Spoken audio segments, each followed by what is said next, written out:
अच्छा जुबैर साहब, ये भी बताइएगा कि एक बात जरा कंफर्म करना चाहूंगी, जब फिरदौस आशिक अवान साहब को फारिग किया गया था तो उसके बाद जराये के मुताबिक कुछ खबरें सामने आई थी कि उन्होंने बिलावल साहब से कांटेक्ट किया है, लेकिन फिर उसकी उन्होंने तरदीद भी की, ट्वीट भी कि उन्होंने कहा ये मनगढ़ंत बातें हैं, ऐसा कुछ नहीं हुआ। लेकिन एक निजी टीवी को इंटरव्यू देते हुए आपने ये बात की थी कि उन्होंने आपसे कांटेक्ट भी किया है और उन्होंने कहा है कि मियां साहब से आपकी बात करवाई जाए पार्टी में शामिल होने के लिए, आपकी पार्टी में।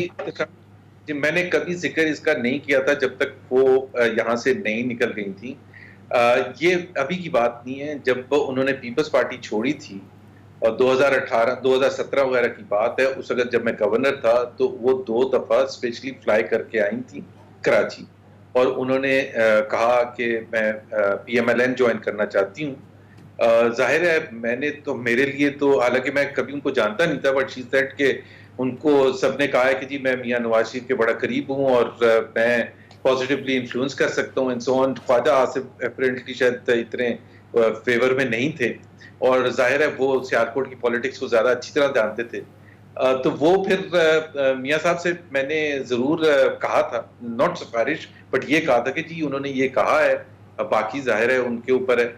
तो उस वक्त PMLN की लीडरशिप डिसाइडेड अगेंस्ट। मैंने कभी इस पिछले 2-3 साल में जिक्र नहीं किया था बिकॉज वो अच्छा नहीं लगता था, लेकिन वो जब वो निकल गई तो उन्होंने कोई ऐसी बात मेरे बारे में की थी तो जो इस तरफ इशारा कर वैसे आमतौर पे तो ये होता है जुबैर साहब कि जब गवर्नमेंट पार्टी से कोई बंदा निकल के जाता है तो हमने तो ये देखा फौरी तौर पे अपोजिशन के लोग इनवेरिएबली एक्सेप्ट कर लेते हैं, क्योंकि उन्हें पता चल रहा होता है कि बहुत सारी चीज़ें, बहुत सारे राज और अपना गुस्सा, अपने ग्रीवेंसेज जो है ना वो आके बताएंगे आपको और वो आपके लिए सियासी तौर पर फ़ायदेमंद होगा। तो सवाल यह है कि अगर आप किसी तरीके से कन्विंस कर लेते तो फ़ायदा नहीं होना था आपको?